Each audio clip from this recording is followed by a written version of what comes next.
Hi, everyone. I'm Toria with the Human Community. Thank you so much for being here and welcome back to Season 2. I'm really excited about today's guest, Paulo Gregory, a designer, filmmaker, and community builder. He's the creator of Cohado,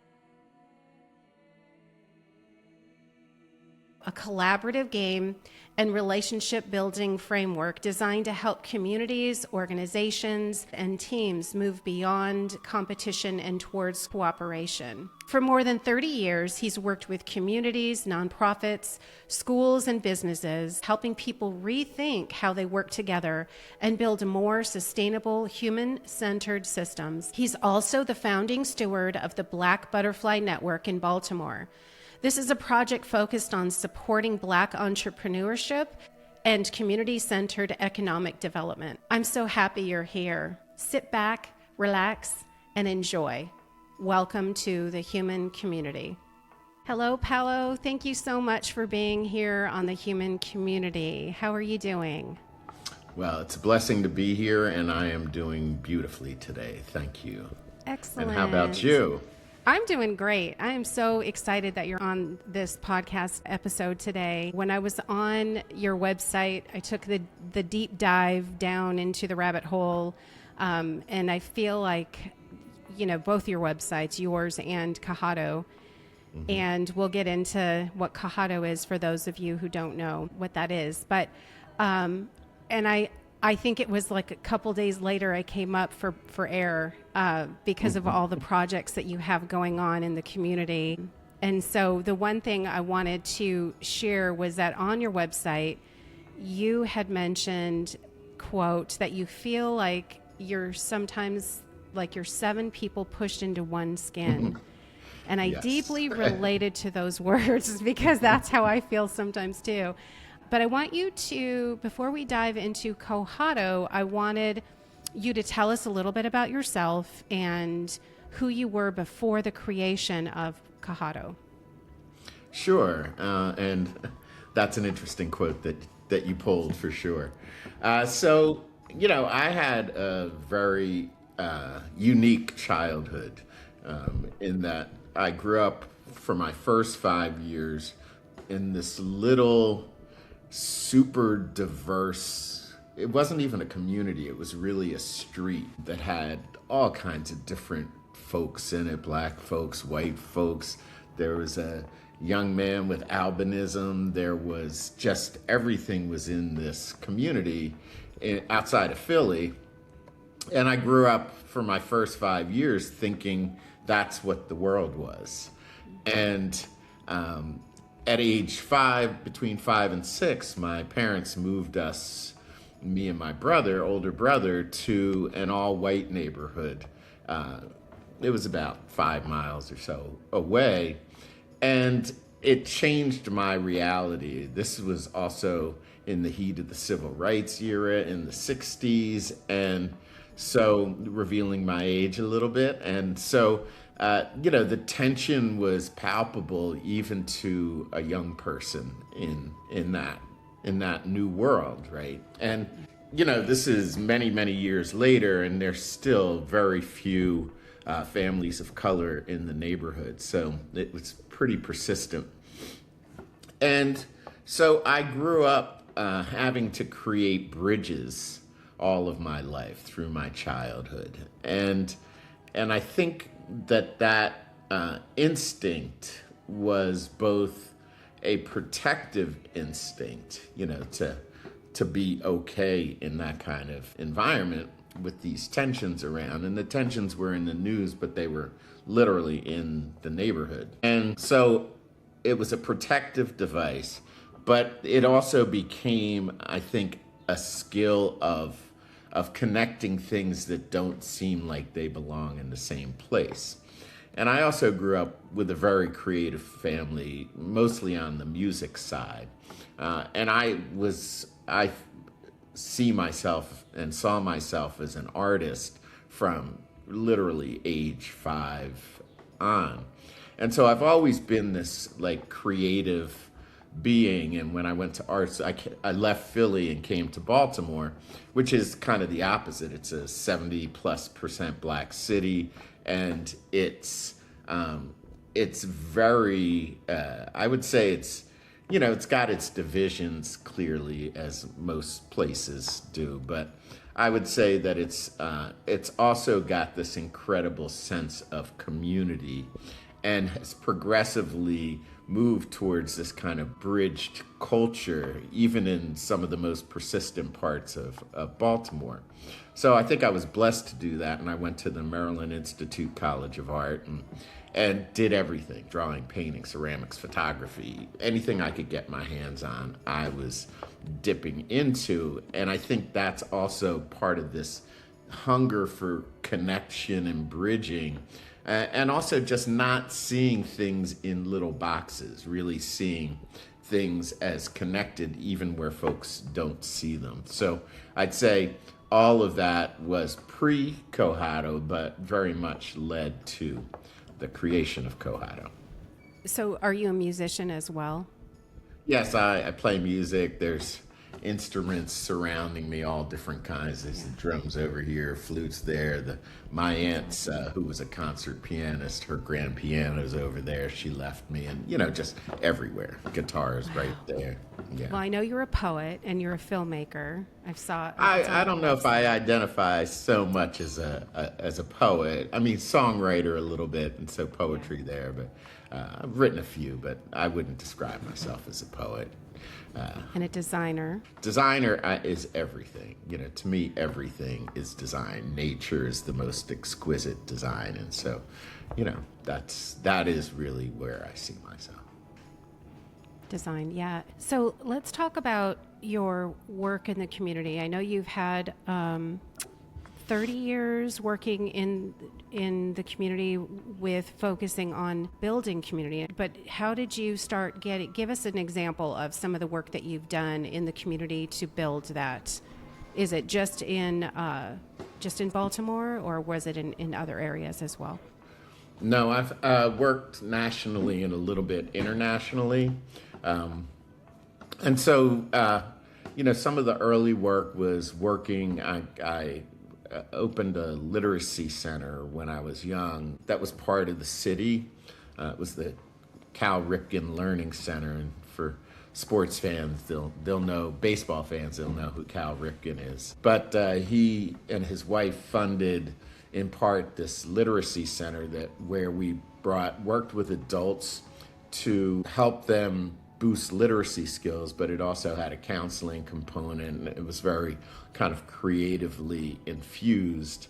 And so that was like sort of the early stage of that work. And then gradually moved to working with young people. I worked with kids in a project that was intended to lower the arrest rate of Black kids in Baltimore that were arrested at an 11-to-1 ratio of their white counterparts, with everything kind of balanced in the research. And so we did a pilot in East Baltimore where we brought the kids together with the police. And the first couple of, this is, I say kids, but, sort of 16 to 28. The early conversations had a huge amount of tension in them, mostly coming from the young people towards the police, because the police, I believe in going with the low-hanging fruit, preaching to the choir, singing with the choir.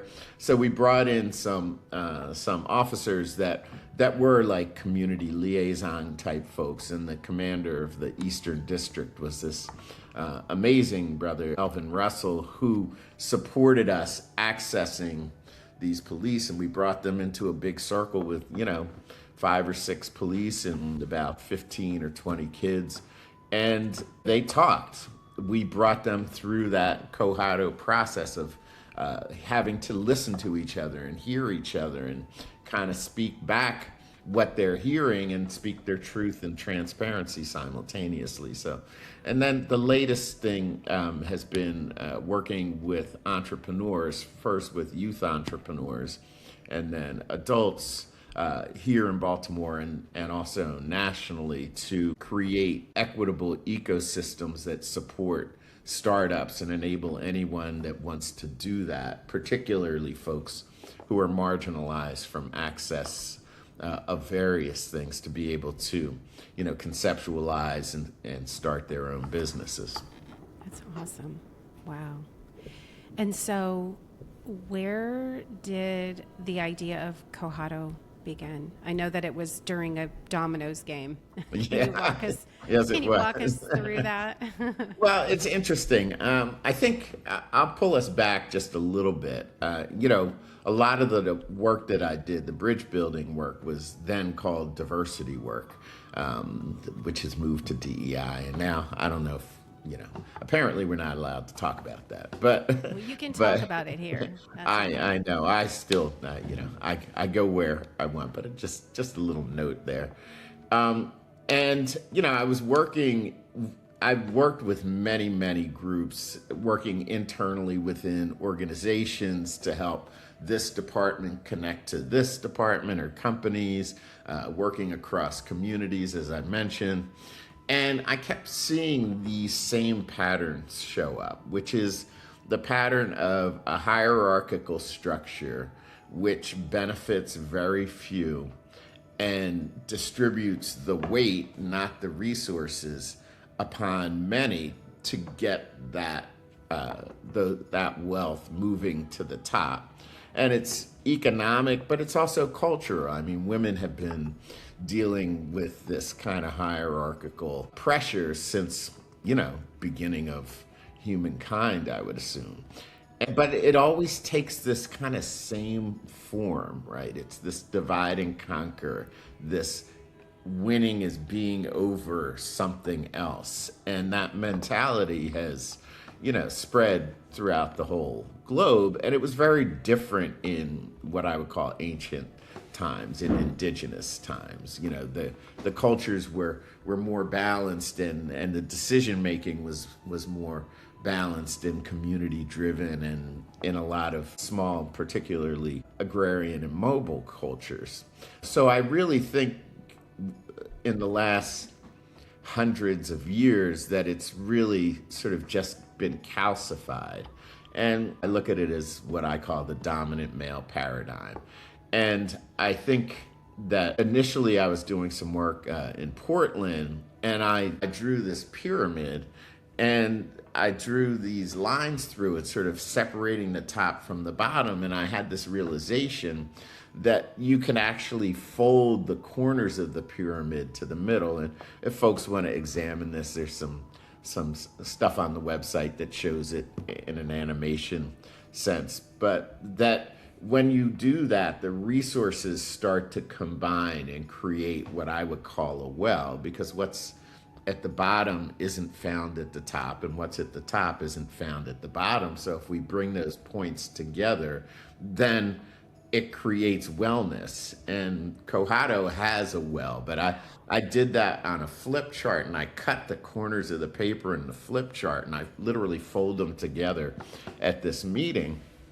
It was a meeting of CEOs in anticipation of entering a large process in a large healthcare system out in Portland. And it blew my mind, and it blew the folks' minds, and it changed the conversation from you are against me and we need to be afraid of each other for whatever reasons, to oh, we have resources that can support each other that are not found in the places where they aren't, right? And so I think that was the first, and it turns into a hexagon, which is So architecture. visualizing, what a beautiful visualization. So you fold the three corners of the pyramid, and everything is in the middle.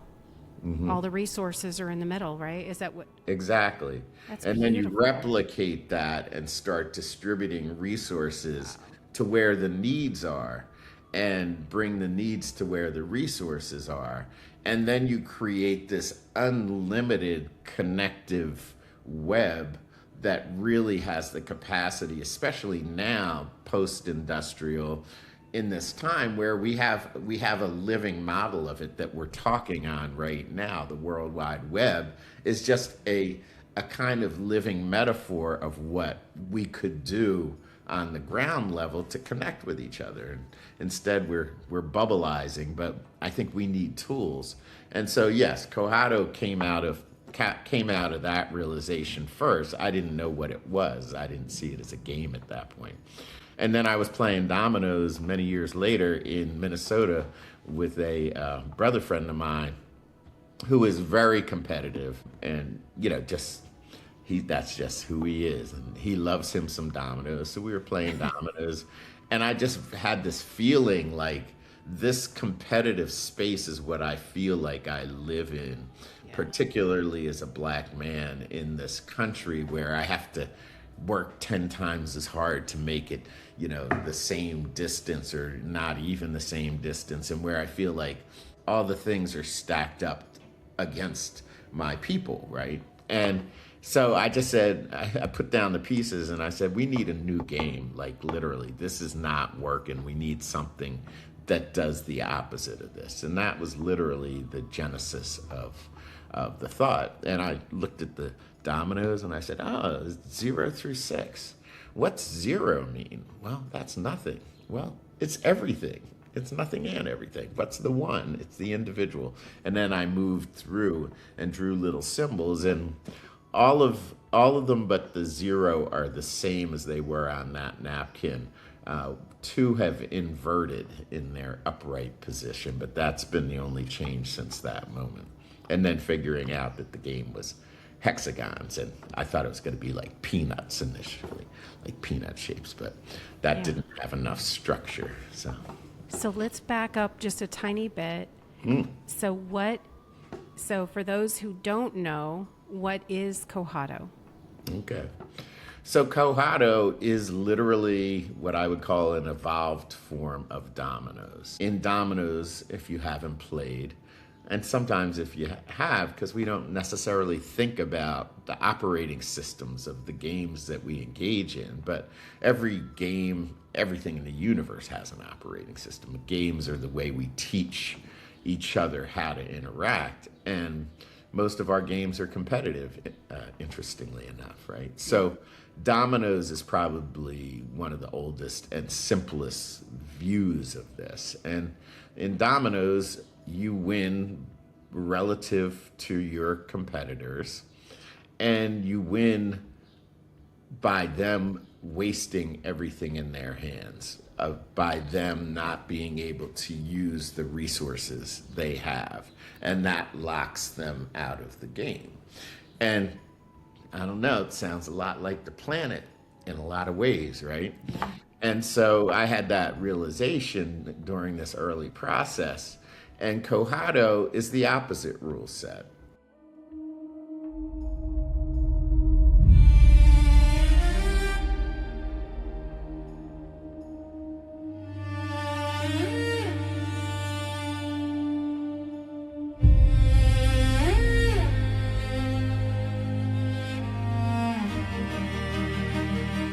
It's what I would call the feminine paradigm. It is the feminine paradigm, not that I would even call it that. It's been operating forever, which is that we work as components, not against each other. And we support the community by aligning our pieces in a way that creates synergy and abundance. And we do that by eliminating waste, which means we leave nothing or no one hanging.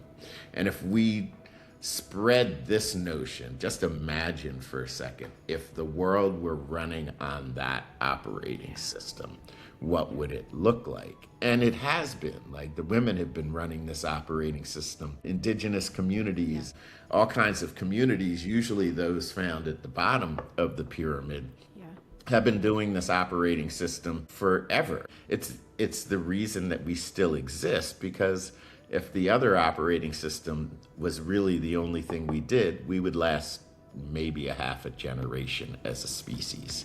And so So I thank you. I thank my aunties and my mom, all my sisters who have been holding this up for so long, and all the brothers who have been operating in this way in support of community, which, there's Yes. millions of. But I think we all need to start functioning in that kind of new game, as I would say. It's the new old game. Yeah. When you mentioned the Indigenous people, I think of like the food resources, just for one, how they would utilize every single part of the animal. I know, like in my culture, the Hispanic culture, they use the tripe, they use everything. And it's such a beautiful concept. Anyway, so let's move on with, Well, let's not move so fast from your culture. Come on. Where are your people from? I did a whole episode with my sister Dope. on my culture. Yeah, so for Dia de los Muertos. So for those of you who missed it, definitely you want to check that out. It was so much fun. I am definitely going to check it out. Yeah, it was great. She does the La Catrina. She dresses up, and she does it every year. So with Cohado, can we go over the pieces, the actual numbers? I want to understand that. So I'll tell you a quick story. Okay. It's what I call the myth of Cohado. Before there was anything, before the Big Bang, before creation, before Turtle Island, everything was everything. And she was cool with that because she was everything. There was nothing not to be cool of. That was just this incredible oneness, which is the zeroness, because if there's nothing else, you can't count without something else. So it's hard to imagine, but imagine what that must have been like. And the only challenge was that she could not see herself because she was everything and there was nothing to perceive her. And a thought trace emerged in the midst of that nothingness. And the thought was a question. And the question was, what am I? And that question shattered the everythingness into time and space where we are now. And that question yielded first the one, which is the individual viewpoint. Everything in the universe has a viewpoint that they're calling back to the zero. This is what you are when you're Toria. This is what you are when you're Paulo. This is what you are when you're a wooden table or a piece of dust or a feather or a galaxy. And all of these ones have the same challenge as the zero does, because we can't see ourselves. Even in this virtual zoomy kind of space, I see an inverted picture of myself, and it's flat. It's not me. And so we need each other to be able to see ourselves. And so that's the two. It's the face to face, the yin, the yang, the up, the down, the in, the out, the lightness and the dark, all of the opposite, the binary. And whenever you put two things together, and we've already discovered this just through our communication and email, this third thing emerges. It's neither you nor me, but it's influenced by us both, but not controlled by us. And that's what we call the three. It's the womb, the birthplace, intuition, creativity, inspiration, inception. It's where all of the new things come from. They come from the combination or collision sometimes of different things. And so how do we begin to create these bridges which open up this three? And then when you have all that, we call those the foundation bones. Then you need a structure by which to move. And so the four, you could think of it as the four walls to the room, but it's more appropriate to think about it as the four chambers of our hearts, or the four axes of the solar system by which all this spins around, or the four seasons that move the resources around the earth. Four directions. the four directions. And so once we get that, the five in your native tongue, what's this? It's mano, is it not? Mono, yes. Yes. Mano, okay. Which is our hands. It's about manifesting, putting our hands in the earth and digging to grow things or digging to build things. And that's us doing ourselves. And if we do ourselves really well together, we weave the web of the six, which is like the spider's web. And spiders are super nearsighted. They can't see more than an inch in front of them, but they build these 8-foot webs. And when a resource lands in the web, they aren't running around saying, where the heck's my keys, right? They know where that resource is because the web becomes a communication and a sensing device. And if we build our communities and weave our communities together like these incredible spiders, then we would know where the needs and the resources are, and we'd be able to move them together. And then dominoes doesn't have a 7, but Cohado does. And it's the same symbol as the 0. But if you think about the 0, it's the white light, right? The white light. And then the 1 through 6 is like the prism of time and space that bounces that light around so that we can see the rest of ourselves, right?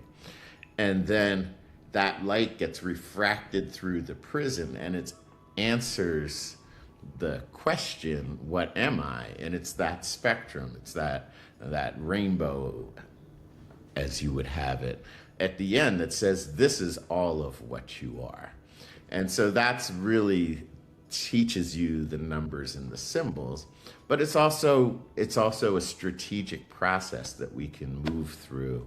The 0 is, what are we trying to get done? The 1 is, what do you think about that? The 2 is, well, let's talk about it. Let's chop it up. The 3 is, oh, we came up with a new idea. The 4 is, what structure are you going to use to activate it? And the 5 is, okay, let's go down and get it done. And the 6 is, let's weave it into the community and bring the community more in to redefine the question. The 7 is looking back and saying, what did we create? And look what we've done, celebration, and that's our new 0. And then we just keep iterating to build anything. Literally, you can cook a dinner with that, or you can create a whole new world with that. That is beautiful. That is so beautiful. I love it. Love it. I will keep doing that for the rest of my life. So stay tuned. Yeah, it's a beautiful, beautiful story. So, so the pieces of the game are called bones. And one part that I read on your website was that when you're sitting down with a group, the eldest of the group starts the game. Yes. And that's awesome. That's because I'm getting old and I got to get a chance. Right? But even more than that, the indigenous cultures, all of them celebrate the elders and the ancestors, right? Because we all came from them. They all gave us everything that we have. And they've been alive longer than anyone else. And so therefore they've lived, and, wisdom shows up in a lot of different kinds of ways. So it's an acknowledgement of the elders. And it's also an urgency to say we need to care for them better than we do, right? And so the elder takes the first bone. You distribute them like other games. Everyone, depending upon how many players you are, you have different numbers of pieces. So if there's 7 players, which is kind of the max, then they get 3 pieces. If there's 2 or 3 players, they get 7 pieces. So, and it mixes up. And so, but the elder will pull their pieces first. And then there was this group of women who played like weekly here in Baltimore. And they innovated that, no, the elder takes the first piece, and then you do that cycle, and then the elder gets their second piece, and then you go around the table. So it becomes a much more distributed way of even starting the game, which I love. So of course the elders came up with that. Of course. The elder the women. The women. Yes, the elder women, yes. Brilliant. And so, right. And so that's the way, I tend to teach it for sure. And then when there is an isolated bone that cannot be used, then the whole collective of the group loses points. And I'm wondering, I mean, the whole game, the concept is just so mind-blowing. I cannot wait to play it. I haven't played it yet. Is that symbolism for isolation in the world now? I mean, a lot of studies have come out, mostly since the pandemic, because that was such an intense time of isolation, but even previous to that, that feelings of isolation between that and with the internet and people just getting addicted to being in their phones and not interacting with each other. And a lot of people staying in, that anxiety got boosted incredibly by the pandemic. That the occurrences of isolation are huge now. People are really feeling that, and depression and the anxiety, all of that. And so I just want to note that because I think it's important for us all to start to pay attention and reach to our neighbors if we see them or don't see them, right? Like knock on the door, take a plate, let's start, connecting up. So in the game, the goal is to make sure all of the pieces are connected to each other. And to ensure that there's 3 or more touching, because that third womb space needs to be activated. If it's just the binary, it's not going to grow anything. So we need three of the same symbols touching, right? To create, right? And so that's called an activated node, or a bud, as we call them, right? And if there's a symbol hanging without touching, each of the pieces is doubled, just like dominoes, right? So there's every permutation of those 7 symbols. And so if one's hanging, that's counted as waste, right? Which means because it's not being held or touched by anything that it's related to. So it's, in a sense, we're leaving it alone. And also, as you mentioned, if you have to skip someone in the game because they don't have anything that connects to anything on the table, it's not available to them. And often that happens because we're not paying attention to each other's resources, right? We're so focused on winning on ourselves, Right. And winning is not winning in this game unless you are paying attention to each other. So if you have to skip somebody, we pack a little tiny sack of stones with the game, and you take one of those stones out and put it near the well, which is the pieces that are remaining after you each person pulls their piece. And we call it a beat because it measures a missed move, right? You had to skip it, so it's measured by that. And the community takes the beat, not the person who was skipped, right? So it's up to the whole community to own where we're leaving people hanging, right? And so and that is the most costly thing in our cultures.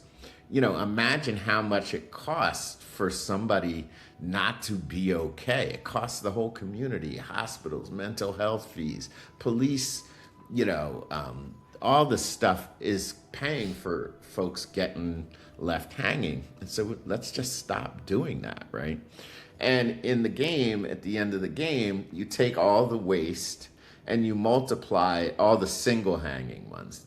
You can have 2, they're just not activated and they don't catch the beat. But if there's one hanging, let's say you have 10 resources and you have 1 beat, 10 times 1 is 10. So it's like the universe saying, hey, pay attention, right? Wow. If you have 2 beats, that turns into -20, draws your score down by 20. If it's 3, by 30. And these are huge numbers in this game. So it's very costly to not be paying attention, making sure everybody can play. And I use that in a broad sense. That is so incredible. What a great concept. to be so inclusive in this day and age right now, with everything going on, something that I think we're missing in our community. And so on that topic, how many people do you need to actually play the game? So you can play solitaire, and solitaire is it's like a meditation, right? And you play with up to 7 people, and it's super simple. Literally is picture matching. You don't have to know the numeric values of the symbols. You don't even have to, score it at the end of the game. You can just play to be talking to each other and connecting with each other. And we call that the metagame. The game that's playing above the table is the game that's connecting.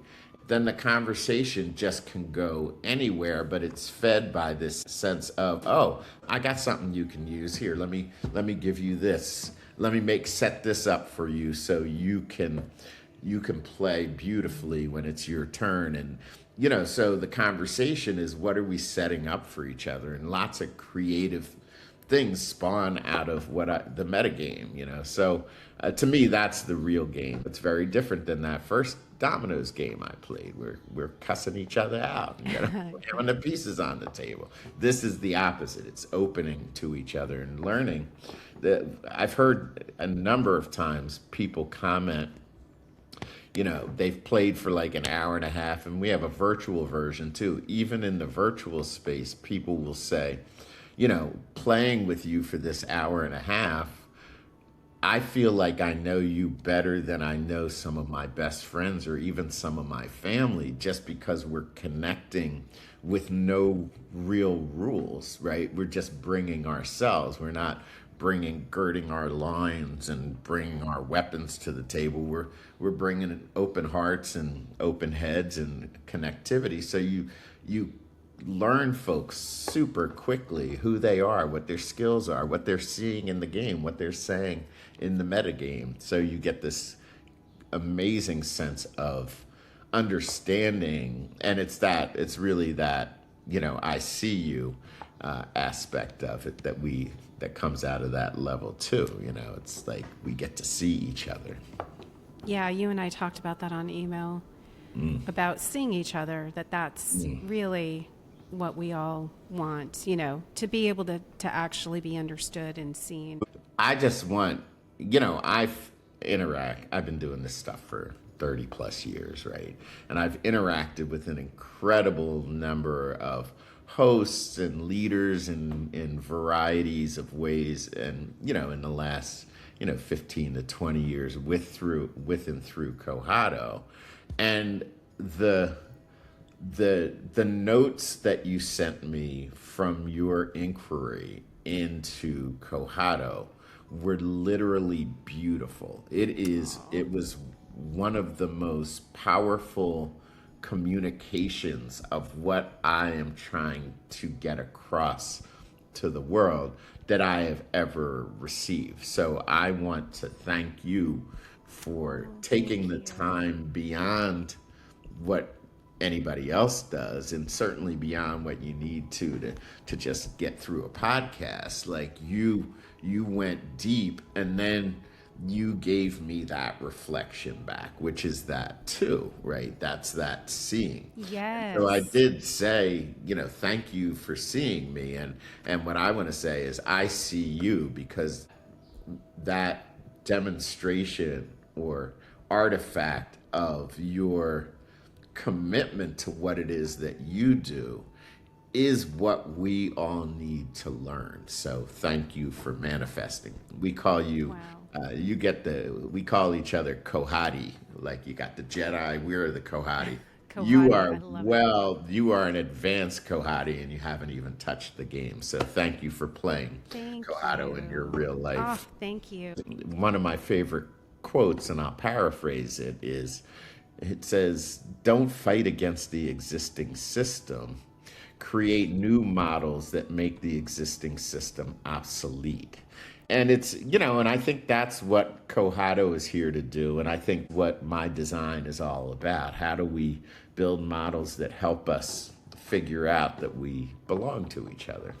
Oh, When did you realize the moment that you weren't just designing a game, but actually an operating system for humans to live by? I mean, I really think it was that the moment of that inception in the Dominoes game. I was like, that was my intention, was we need a new A new game. operating system. Yeah. And, it's funny because I didn't learn how to play the game. It took me 3 years to figure out how the game worked. And I was then doing a lot of executive coaching, quote unquote, but coaching in kind of peer relationships or within organizational systems to support co-leadership or stewardship. And so I used the Cohado pieces first as this model of moving through that cycle over and over again to help people design whatever their thing is that they were working on. So the conceptual piece came before the game. I knew it was gonna be a game. I just didn't know how it worked. And I was taking a shower one day and my son was about to pick me up, and yeah, I'm in the shower looking at the tiles, and they're square tiles, so I had to put my brain in this. But all of a sudden, the whole game, I figured it out in one shower, and jumped out of the shower with a Sharpie and wrote it down, because Sharpies don't run on a piece of paper. Yeah. My son got there and he said, "You're not dressed yet. We got to go." And I said, "Here, look at this." And he looked at it while I got dressed, and he said, "Yep, that's it." And that was essentially the answer to the 3-year question, was just brewing and then it just popped out. So Yeah, showers are amazing. yes. Seriously, I tell, because I'm a meditation instructor, and I tell my students, they're always saying that who has time to meditate? I'm like, do you take a shower? Yes. Okay, there you go. The water, the element of water and warmth running over you. It's like I get downloads and ideas all the time in the shower. So I'm not surprised at that. Perfect. It just, so that jumped out at you. That's awesome. And long drives. Yes, with a good song list. So what have the players taught you when you're watching people play Cohado? What have they taught you? What has surprised you about humanity? Yeah, and so that kind of two sides of the question is, one, how has it changed me, and what changes have I seen? And I'll say this. So I've played Cohado thousands of times, right, over the 20 years I've been working on it. And, there's a basic game and then there's an advanced game. And the basic game is just what I described here. So it's 1 through 7, because there's 8 of every symbol, the 1, 2, 3, 4, 5, 6, and 7. And that equals, if you add all 8 of those numbers up, you get 224. So that's the maximum score you can get in the root game. So in the basic game, I have never achieved a 224 score. In any game, solitaire, online, with 2 people, I've gotten 223, right? But I've never gotten a 224. And I only know of 3 other player groups that have achieved that, and they have all been women, interestingly enough, right? And I took the game to Kansas City once for the Kauffman Foundation's first eShip Summit of like 500 ecosystem builders and 100 mayors, and I did a keynote from that. And then they set up a Cohado area for the little celebration in the evening. And so I had the one set that I had. I didn't have more than one then. And so people were playing, and this group of 3 women came, and their first game, they got a 224. And I was like, first game. There was no pieces hanging. They were all activated in at least clusters of 3, and they played it and talked. Like they were like chopping it up, like they had been playing this for their whole lives, right? And Beautiful. so, I mean, that's one thing. I think that's probably in essence, the biggest thing that I've been taught is that we all have skills and capacities, right? But there are also skills and capacities that are aligned with cultures that we need to pay attention and elevate. Like I'm a dude, I've invented this thing and I still catch myself in like with competitive feelings and competitive this operating system has been so thoroughly woven. Plus, I guess I call triple T the worst drug on the planet, testosterone. I think that keeps us. Now, when it's in balance, it's beautiful. It's like your bones and your flesh. You can't walk without bones and you can't walk without flesh, or muscle. So it's how do we bring this into balance because it's very out of balance. And I think it shows me, and I think that's one of the most amazing things it does, is that you get to see yourself in the context of the game because other people are there giving you feedback around the play, and sometimes they just, why do you keep telling us what to do, Paulo? Well, I've been playing this for a minute. I get my old grumpy self out. And I think for other players, interestingly, paradoxically, synergistically enough, I was admitted into the first cohort of the Buckminster Fuller Design Science Studio, which was 144 people from around the planet who were dedicated to creating a world that works for 100% of life, that exhibited that in all kinds of different ways, like through arts, through technology, through all this thing. And so I built tested a virtual version on Miro, like a virtual whiteboard. I put all the pieces in there and I tested it to see if we could play. And this was during the pandemic when I was like being urged, we got to get this out. I was like, I don't think it'll work virtually. And the executive director then of the Buckminster Fuller sat in on one of these games. After we finished, it was a virtual game. It was like the first virtual game, so very rudimentary. And she said, this was the most embodied experience of collaboration that I've ever had.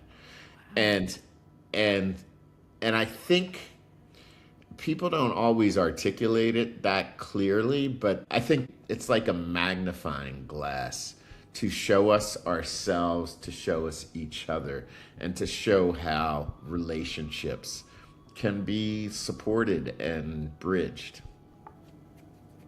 I've seen a lot of people on your website and on your posts on social media talk about how it truly has changed them. It's a different way to experience game playing, first of all, because I think we live in a society that is just so competitive, and not just in games, but just all over. Competitive at work, competitive in churches and schools, everywhere. It's almost like it's ingrained in us, and so I'm curious what your thoughts are on that. Do you think that this collaboration is something that is in us that we have to remember? Is it something that we have forgotten? Is it something that has been trained out of us? Was it something that accidentally happened in our society? I don't think it was an accident. I think if you look at my first gig out of college was as a preschool teacher. So I was working with 3 and 4 year olds. And the first thing I had to do was help them learn to play because they've been playing with these plastic toys that can only kind of do one thing. So I was a teacher at what's known as the Waldorf School, right? And so we didn't have toys. We had sticks and rocks and baskets of cloths, and that's what the kids would play with. And for the first month, they would be like, there's no toys here. And I said, oh, there's all kinds of toys. You just have to look around. And I wouldn't pull them out and demonstrate it. I just there's all this stuff on boredom now. I just let them get bored and they would And figure naturally it out. start digging the stuff out. Just like if they're outside, in the woods, they're not. Nobody has to teach them how to play with the Stick and a rock sticks, in the right, way. right, right. So once that kind of period of, I would say, it's almost deprogramming took place in about the first month or so, then the kids were just alive and inventing perpetually. And I do think that is our natural state. We have been given these incredible brains and this incredible connective culture to be able to work together to create this world that works for everyone, right? And so I think we have been very intentionally stricken out of that because of this individualistic mentality, which means I've got to get it for me.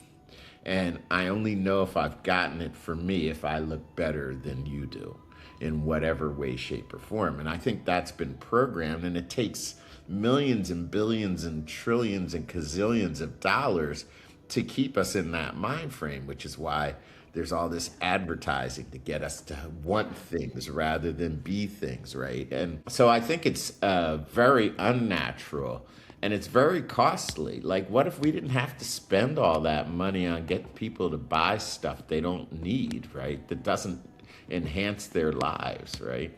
Where would those resources be utilized? So I think, I think it is very strategic, and it's very sad, fundamentally, that we are all locked into this thing called chase the money or chase Yeah. the power, and money doesn't even really exist. What is money?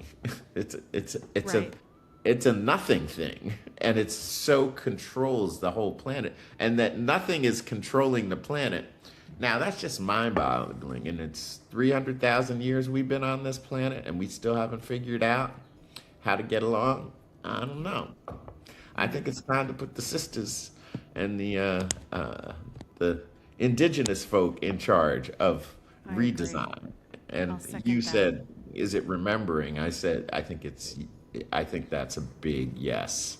A woman, we did a retreat in this amazing 80% off the grid adobe house place in the Los Padres National Forest. It's just Nice. amazing. And this woman, a native woman, was there with her child and her husband. And during one of the sessions, she was just kind of passing through, but she sat in one of the sessions. She said, we've been dismembered, and we need to remember. And I think That's that's powerful. true, and that's Yeah. exactly the word you use. So you got that, you got that indigenous wisdom, and that's clear. Thanks to my ancestors, it just kind of flows. Yeah. So, what does Cohado mean? The word Cohado. And then let's also talk about Ubuntu. Ubuntu. So we'll start let's start with the Ubuntu, because that is the root. So in sub-Saharan Africa, what's now known as South Africa, is where the Zulu tribe lived and lives. And the Zulu people have this, I wouldn't even call it a philosophy, I would just call it a grounding in this notion, which is Ubuntu. And I learned this from a book, right? And it was actually a book, I think it was written by Peter Drucker. So it's like this white business guy book, right, that I was looking into. And this word was in there. And I thought it was exactly what you said. I thought it was Ubuntu, right? And because that's how it looks like it's spelled. And I was doing a workshop, a diversity then workshop in Whitewater, Wisconsin, which is not the most diverse place I have ever been. And there was it was at this University of Wisconsin in Whitewater, and there was the group formed, and I was doing like a little sage on the sage kind of workshop. And there was a woman who was sitting right in the middle of the first row, and she was in full African gear from garb from top to bottom, and she just looked like a queen. It was extraordinary. And the contrast in that space made it even more extraordinary. So I was talking about this stuff, and I said, and there's this word Ubuntu from South Africa, and she looked at me and she went, Ubuntu. That's all she said. And I was like, thank you. I learned this from a book, and now you have just like sent it into my soul. And I went out on the balcony for a break, and she came out and she said, I want to thank you. I've been here in Wisconsin for 13 years and I haven't been back home. And the words that you spoke brought me back home. And there's part of what I was saying is there's a greeting in South Africa, which is Sawubona, which is I see you. That's that kind of level one, right? And the response, the typical response is Sikona, which means I am here and I am present. And I say that's all we need. If we can just be present fully and see each other as deeply as we possibly can, we could do anything, right, as a human species. And she said on that balcony, she said, there's another response to Sawubona, which is Sakona Noma Singeko. I said, what's that mean? And she said, well, it means I am here, but part of my spirit is missing. And if someone says that to you, Ubuntu, which means we are responsible for each other's well-being, requires you to remain with them until their soul returns. And that could be 5 minutes or the rest of your life. And I think the globe, Earth right now, is Sakona Noma Singeko. All of the spirit is here, but it's missing. It's present, but it's missing some of this spirit.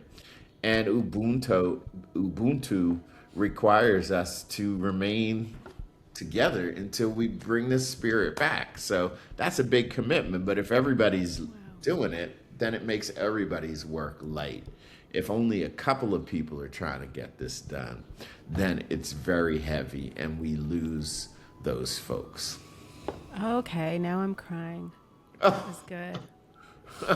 I'm a big old crybaby. Me too. I call it a soul bath. That was beautiful. Wow. I don't know what to say to that. You left me speechless. She left me speechless too. So. That was beautiful. Oh, so cool. I can save you because you asked two questions. I'll just at cut once. that out. I mean, not the tear part, but the gap of me catching my breath. No, that that is the gap that is absolutely the thing that we know when we're entering a new place, right? In jazz music is called the blue note, which is the interval of presence between the notes. And that's what opens the space. So don't trim that, That's what people need to get comfortable with is when we encounter something that we don't understand or that we haven't encountered in that way before, and it's usually we do understand it, right? It lands. We have to be with that.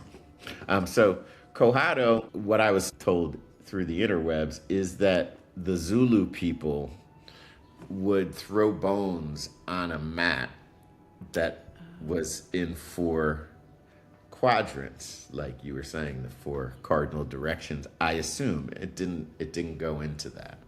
And they would use 4 bones of gradated sizes, and then they would throw those on the mat, and that would determine, it would be basically the spirit speaking to you about what's going on right now, right? And that's what bone throwing has always been. And it's always been in virtually every culture, too, in some way, shape, or form. Because as you were saying, every piece of the animal was used, and that was what was left, right? When you get down to it. And so jewelry was made out of it, but it was also the closest thing you could get to death. And so that's that connection to the ancestors in a sense. And so the longest bone was called the Cohado bone, which this piece said it means that which does not waver. And so to me, that translated to the long sustainable view. So how do we look 7 generations or 700 generations and do now what the communities will need tomorrow to be thriving? And so that's kind of the mission. And the fun thing that I learned, like about 3 years after using the word Cohado, I was just looking at the word. I had the logo in front of me, and I'm just looking at it. And I said, oh, that's interesting. It's got 6 letters, and it's all hexagons. And I said, well, if you break those letters into couplets, you get CO, which means co, like together, right? Right. And you get HA in the middle, which is like, it's like happiness. And then you have a DO at the end, and that's to do, right? And so I said, in Yoda speak, it's together happiness we do. Right? I love it. I love it. So that's why I love, all that mythic Star Wars and any Oh kind my of gosh, yes. mythic ethos space. And Yoda's my road dog. Yeah. I'm warming up to Grogu, but, he swallows eggs and stuff. I stood in line. My parents actually allowed me to ditch school to watch Star Wars. So, yeah. And, because they wanted us to stand in line until they got off work to meet us there. So you're talking, yeah. So me and my They were sister your got to ditch advanced team. school. That's right. That's right. Woo, good stuff. Oh my gosh, I'm still a little bit teary-eyed from Spirit. Ooh. So going back to what you were talking about, let's say the concept of Cohado, if the world not just played the game, but if everyone took on that philosophy of Cohado, where do you see the world, like, let's say in 20 years? I would say not if, let's say when the Yes, world, because I do when. think we are moving towards it, and I think things like AI are going to accelerate that movement because of the level of disconnection and displacement that it will create. It'll create this inverse hunger for what's real, right? We can't even look on our screens and everything. Is that real? Is that really? Is that so? Nothing is real anymore, or everything is questionable in this space in just this couple of years that this happened. So you take that and multiply that by the number of years it will take for this realness to, or lack of realness, to settle in. And I already see people desiring for more connection and looking for places to be, third spaces, as it were, to be in like real life with each other. So I think that that's going to be one of the impacts. So I do think it's a when and not an if. But I actually would like to ask you that question first, because I've been thinking about this for a long time. And the new view is usually, that's why I love teaching 3-year-olds, because everything was new to them, right? The new view is, so what do you think when the women's weaving way takes hold of stewardship of the earth? What's it going to look like? What do you think it's going to look Well, like? living in North Carolina, the first thing I would say that comes to mind is starting to appreciate nature more and not cutting down so many trees, going back to what you were talking about, our resources. So there's that just popped in. But to answer your question, going back to gatherings and community and taking care of each other and community gardens and respecting nature, respecting our resources, just exactly what Cohado is all about, really. That's what I love so much about your game that I've never played. So when you've been playing it for a long time, my sister. Oh my goodness, I cannot. You just didn't have the same That's pieces. Right. I just don't have the bones yet. But That's it.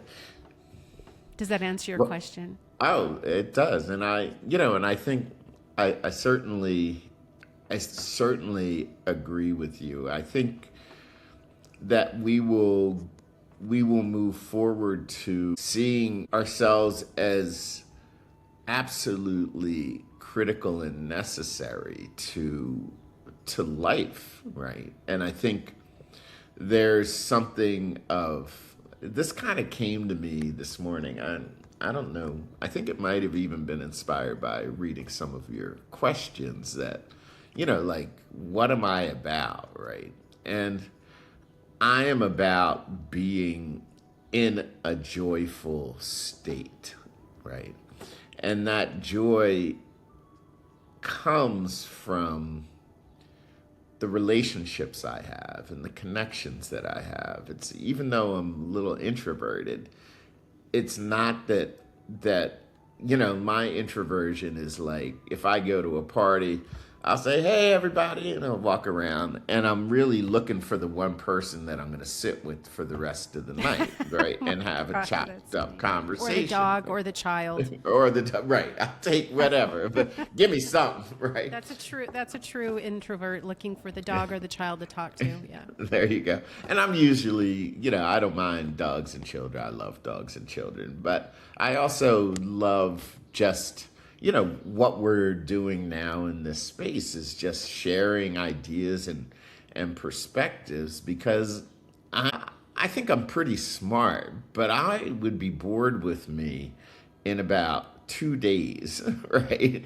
If I were on my own, right? And so, so I think we're going to all start to get bored enough to start actually pushing ourselves towards each other rather than towards our technology, because the technology is going to essentially push us out of it, which is, I think is not a bad thing. I think we can use it to connect, but I think we need to start connecting up in our flesh connected spaces, like neighborhoods and communities. And, we can also do it through these mechanisms that we're using right now. But I think the hunger is going to get increasingly for that kind of real, having people. It's usually, if it's real, it's in the kitchen, right? Everybody squeezes into the little kitchen together, right?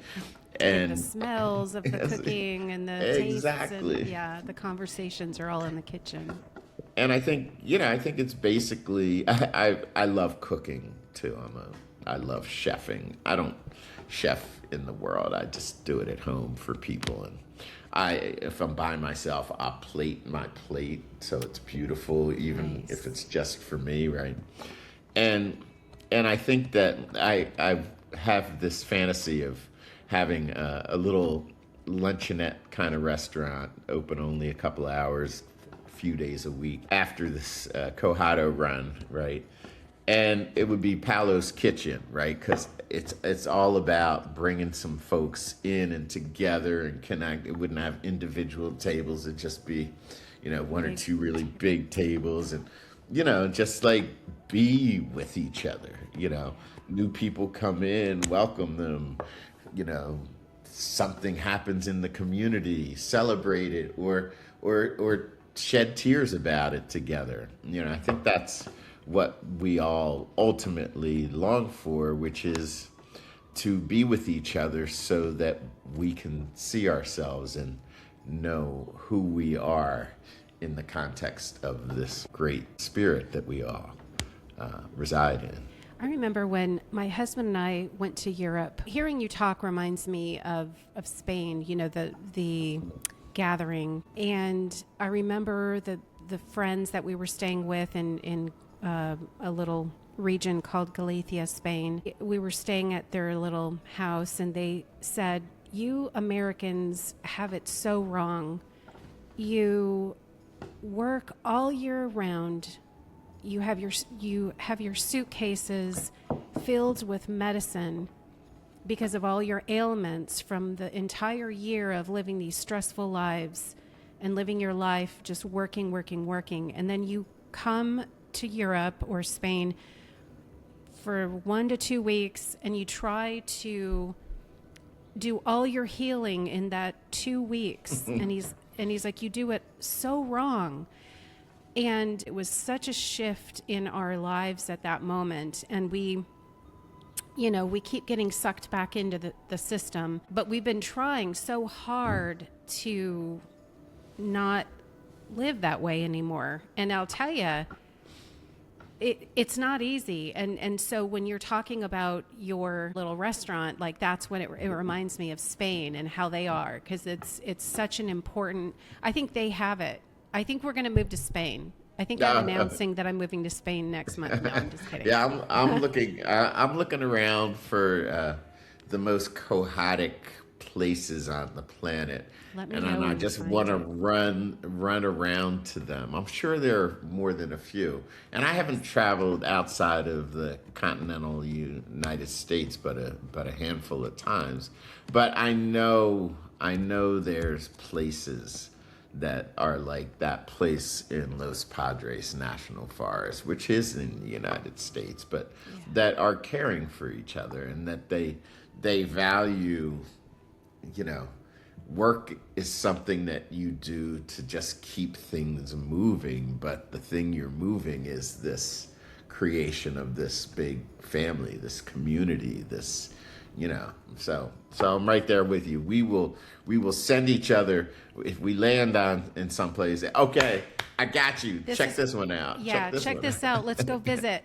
There you go. Absolutely. So let's talk about, I want to make sure that people that are listening understand what Kickstart is, because I had to dig a little bit to figure out what Kickstart is, because I know you just kicked off, what was it, May 1st?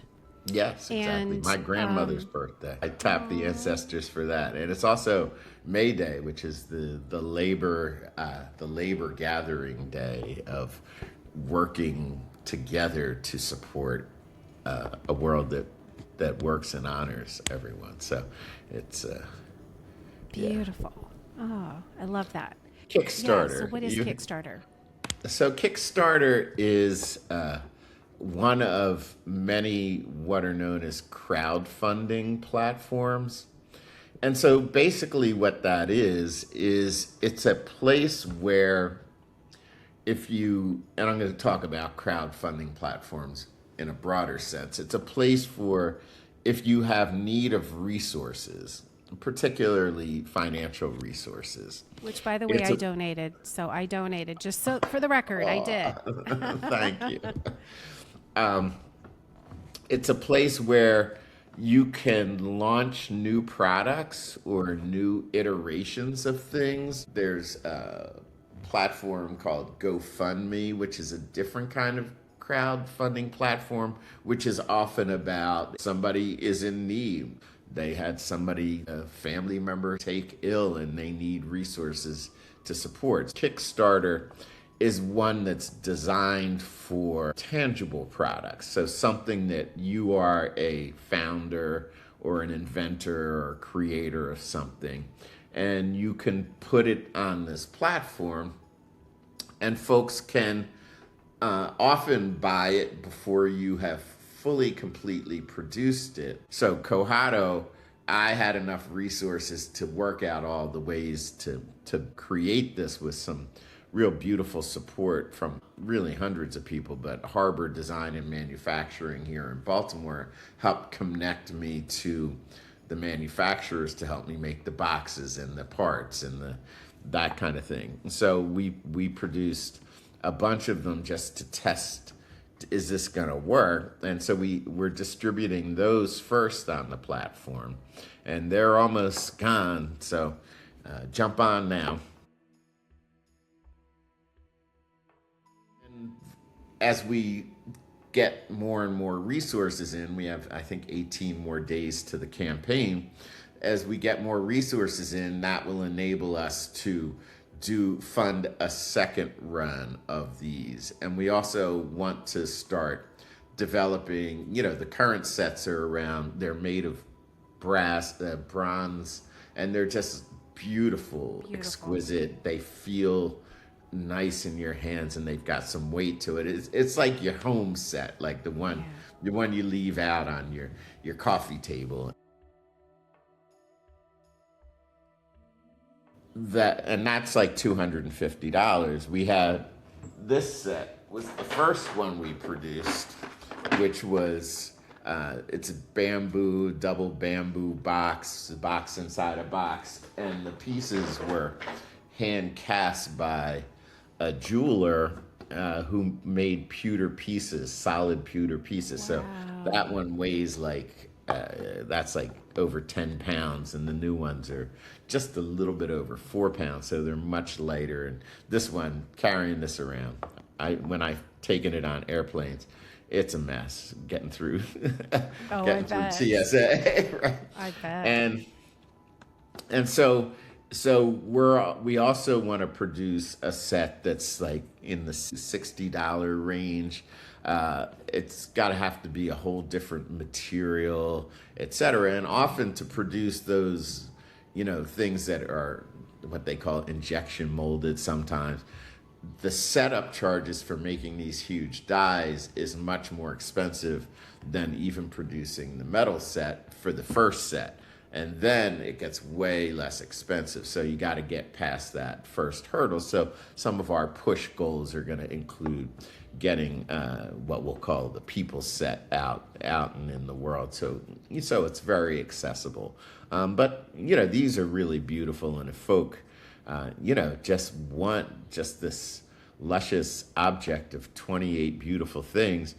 And you can also pick a bone, and there's a little book in there that tells you what it means. So you can do it like a little oracle reading, right? Just in the morning you pick one, and we also have cards on the Kickstarter, so you can order cards that has all 28 of the pairs, and they're in color, and the brass pieces are all the same color, right? These are all the spectrum, right? As I said, So, there's lots. Buy mine before I post this podcast. There you go. I'll buy mine when I get off the phone or off the podcast before they're all sold out. We got you.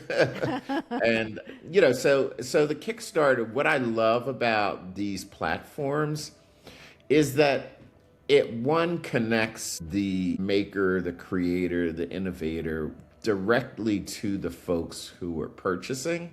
Like, you get their names, right? And you communicate with them, and then you have to figure out how to get them their sets. So it creates a community as you're doing this. So the support, and that means people will start, hey, did you see this thing on Kickstarter? And so it gets this communal thing, which is exactly Cohado, right? Yeah. Where do you want the game to go? Schools, houses, households? If you name it, the answer is yes. I want it to be in houses with families.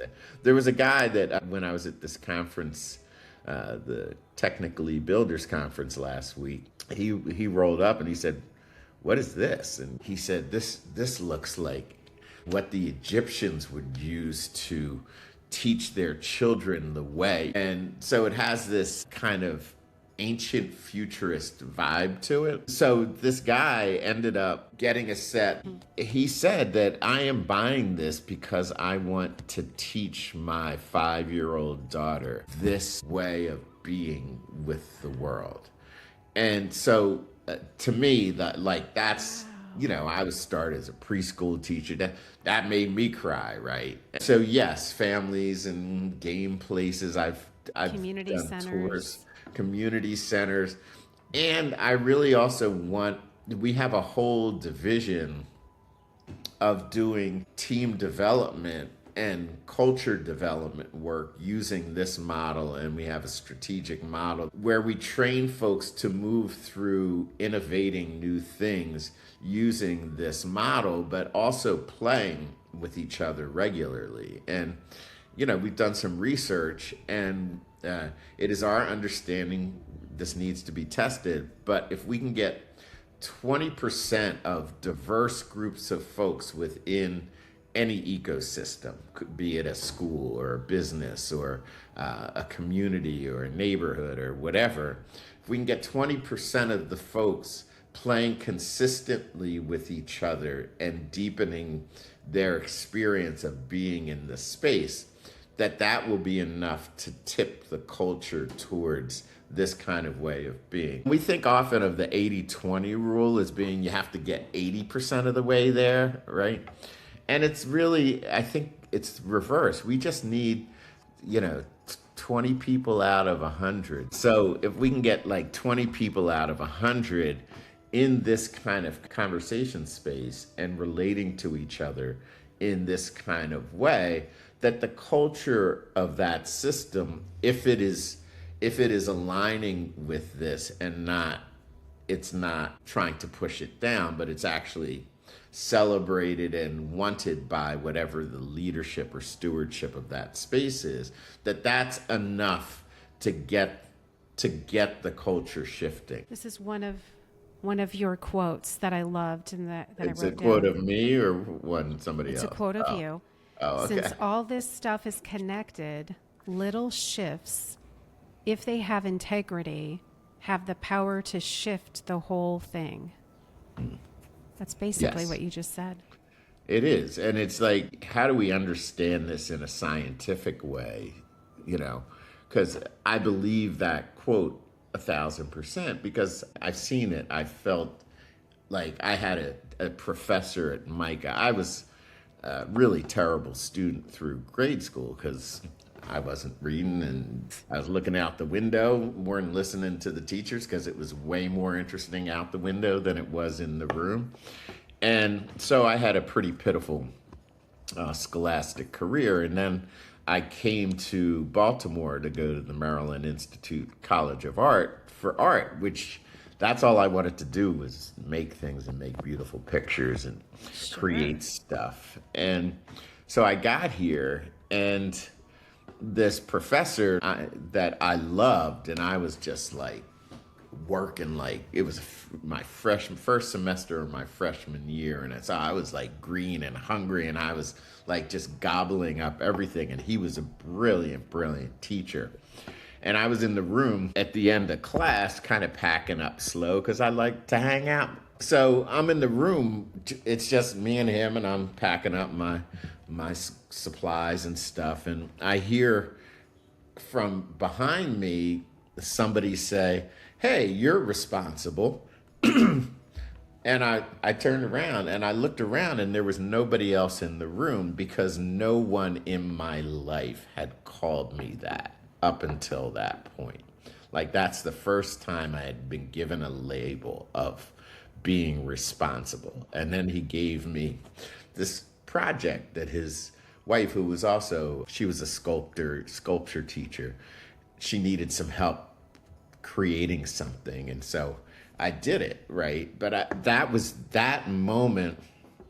It was in my GPA at MICA went from like a 2.3 to a 3.9 with that one sentence, literally, right? So how much power do we as individuals have to shift things just by doing what that guy did, speaking beautiful truth? He said, I see how hard you're working in this class, right?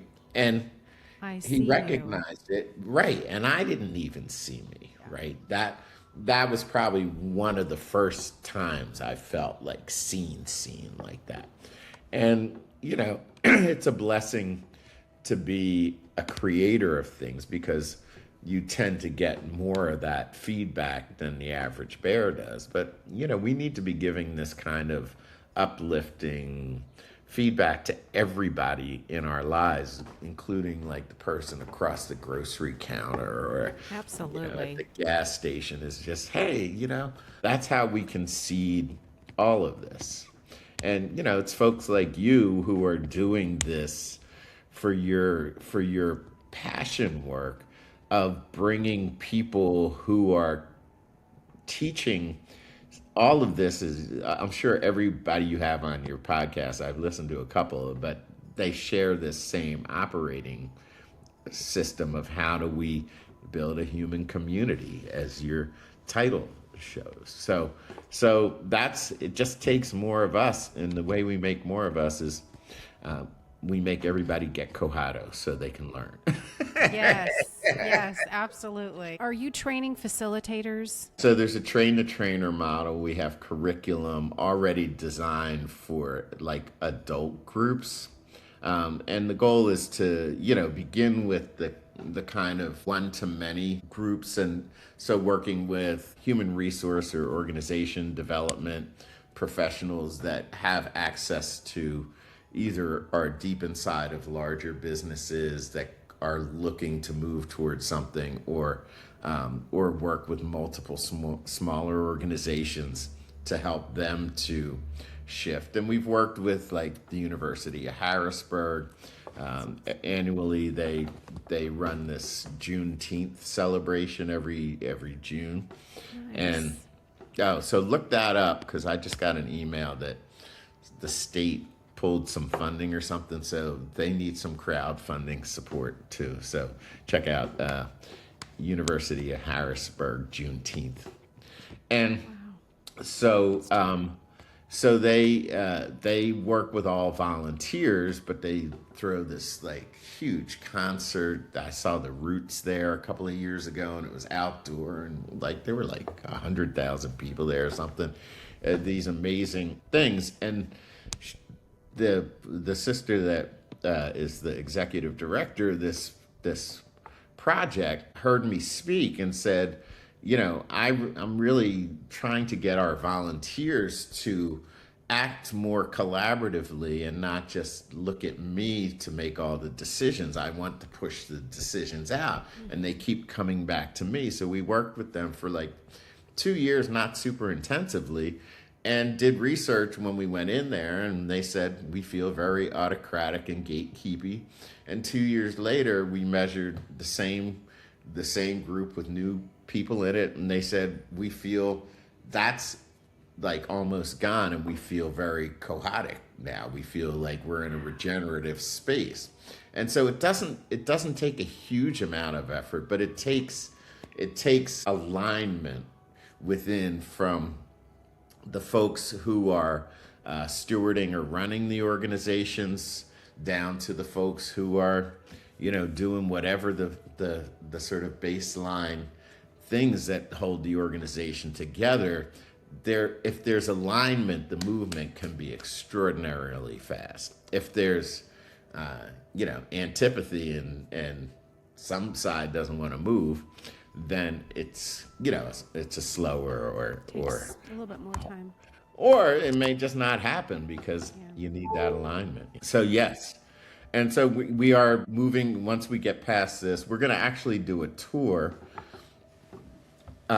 beginning this summer I bought an old 1964 Airstream. I saw that on social media. Yeah, it's cute. Isn't she cute?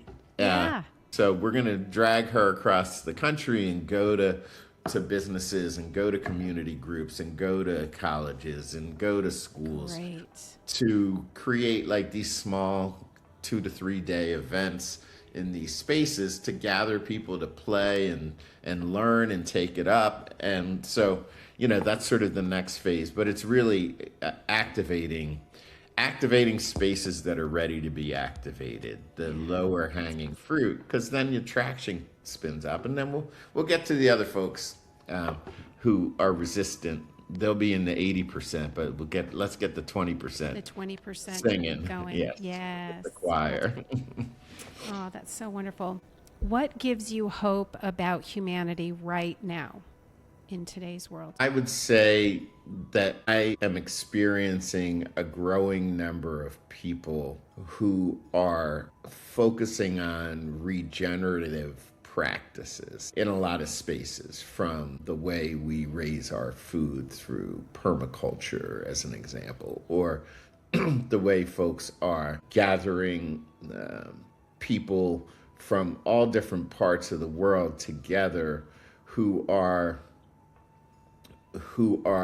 trying to figure out how to sustain some of these ground level, often grassroots efforts that are creating this innovation, but they're having a difficulty accessing these dollars, right? So they're creating new regenerative capital ways where they can bring resources into a well, just like in Cohado, in the center of the community, that can be used to help start things or move things until they're sustainable, and then those dollars can move around and keep regenerating, which was this is called a susu in African culture, certain African cultures, and it was originally designed by women who did not feel like they had any autonomy,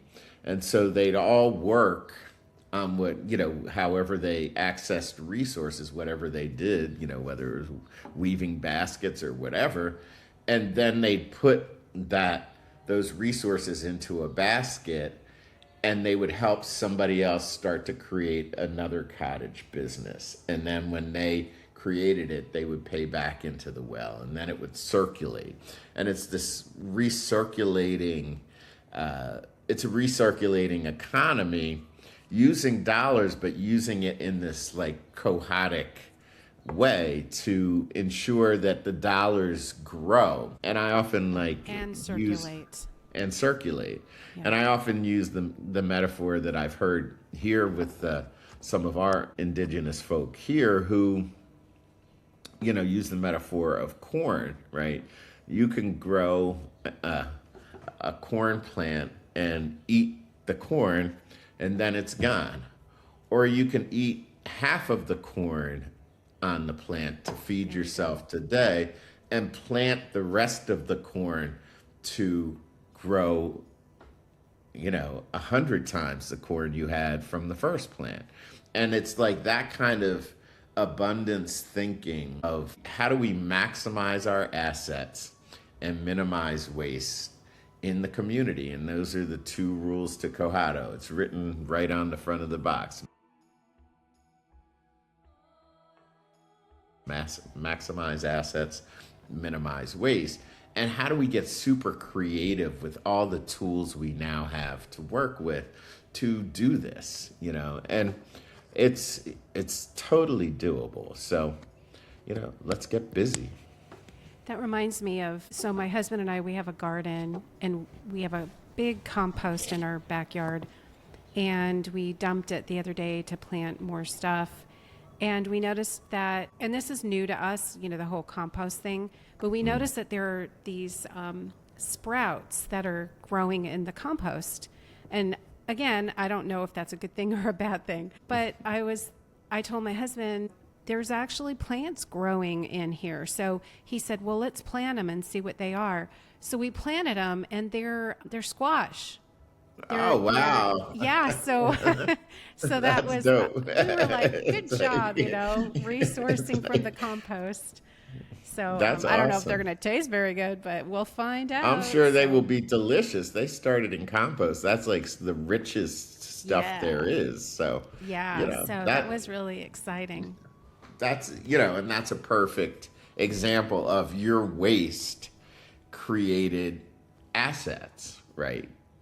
Right. So if you are maximizing assets like cultures did before industrialization, they would create compost out of the waste of their things, and they'd use every part of the animal and all that, right? There was no such thing as waste. Waste didn't exist. It was not even an idea, right? But if you're really maximizing assets, there is no such thing. It doesn't exist. So So my vision, I'll answer your question that you thought we may have answered, but this is the real answer. When we have no more waste anywhere, we will know we have created an abundant planet. I am humble about this because it feels like a discovery, because this has been practiced for so many millennia, right? This way of being, that Cohado is not the thing to get attached to. It's a tool to teach a thing to get attached to, which is just let's sustain, let's create, let's gift the next generation a far more abundant place than we ourselves had. And if we keep doing that generation to generation, then we will get there. It's not going to be in my lifetime, but I'm cool with that. But if I can put my little pieces, my little Cohado pieces in alignment with that outcome, then, I've done what I can do. And if each of us do what we can do, then we can make this place sing. What do you think Cohado ultimately teaches us about being human in a summarized sentence? I think it boils down to Ubuntu. It teaches us to understand that we're responsible for each other's well-being. And all of us are responsible for all of us. It's not just we do our direct work with those closest to us, but if we do that, then it resonates around, yeah. And so it's just I call it a martial art, not like karate and jujitsu, but martial spelled MARSHAL, which is to bring resources together. We marshal the resources. So it's the art of figuring out how to marshal our collective resources towards the future. At the end of every episode, I usually ask all of my guests this one question. With the rise of artificial intelligence and the noise that we have in the world right now, what message would you like to share with the human community? So this harkens back to, you were quite young when this happened, but I don't know about in that. 1999, the Y2K thing was up, and they thought all of the computers in the world were going to shut down at 11:59 on December 31st, 1999. And so, and they were talking about for years, and what's the Y2K bug is going to, like everything, all the systems are going to close down. And it was like 2 weeks before December 31st. So any big things that we were going to do, like reprogram computers and all that, had to have been done already. And so we had 2 weeks left. And other than filling your bathtub up with fresh water so you can survive, and there was a reporter on NPR that was talking to this guy who is he's an expert in survival techniques. And he's saying, okay, we're 2 weeks away. What's the one thing we can do now to prepare for this potential Armageddon nightmare? And the guy said, that's very simple. Get to know your neighbor.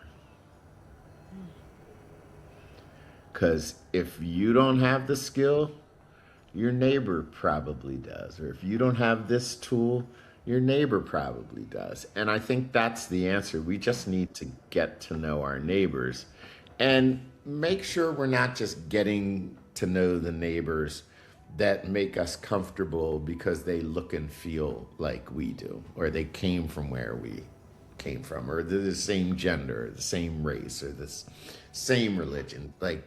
Build a bridge to a neighbor that you would be unlikely to connect with, because that's how this gets done. It's where the innovation comes from. Because if you're just like me, you don't need me, right? You got it already. Yeah. But if you are not anything like me, we need each other, because you know this practice, you know Reiki. I don't know Reiki, but I know Cohado. So you can handle the Reiki tasks, and I'll handle the Cohado training tasks. And then we'll get more people in who have more skills. And that's how we build innovation. It's how innovation has always happened, by things coming together that are different, not the same. Great advice. Great advice. That's very, very timely with everything going on. And, this podcast is not against AI. I think AI, it's a wonderful tool. When it comes to this podcast, what I'm trying to do is create a space for people who are, if not now, in the future, when artificial intelligence starts replacing people's jobs and they're down and out and they feel disconnected, or they're turning to AI for relationships instead of that human touch, or they're feeling like they're replaceable. They're not. We are irreplaceable. So I want you to share with everybody, if people are wanting to learn more about you and about Cohado, where would they turn to? And I'll put your website on here as well. Awesome. I would say the best place to learn about Cohado is definitely Cohado, Cohado.com. And the most accumulated things that I've created are in the Facebooks. There's also an Instagram, which is Cohado.1ONE. And so there's, a good bit of content on there. We've sort of bolstered it up over the last year or so. So there's some decent stuff on there. And those would be the two spaces. Perfect. And for Kickstarter, that's on your Cohado website. Yes, it's on every website. So there's a thing in the Instagram world called Linktree, which is like how you can put several things in your link in bio when they only allowed you to put one back in the day. And that's Linktree, linktr.ee. And then /Cohado 1, Cohado.1. So that's like the bridge to everything. And that's on my Facebook. It's on my Instagram. It's everywhere. So that's the best. And I update that regularly with like new events and other things going on. So excellent. Well, Paulo, thank you so much for sharing your time and your wisdom with us. And I'm just so grateful. Our conversation is an important reminder that collaboration is so important with everything that's going on in the world today. And for all of you who are listening, thank you so much for returning to season 2. If what we've said here resonates with you, please like and subscribe. Thank you, everyone. Until next time. And thank you so much. Peace and blessings.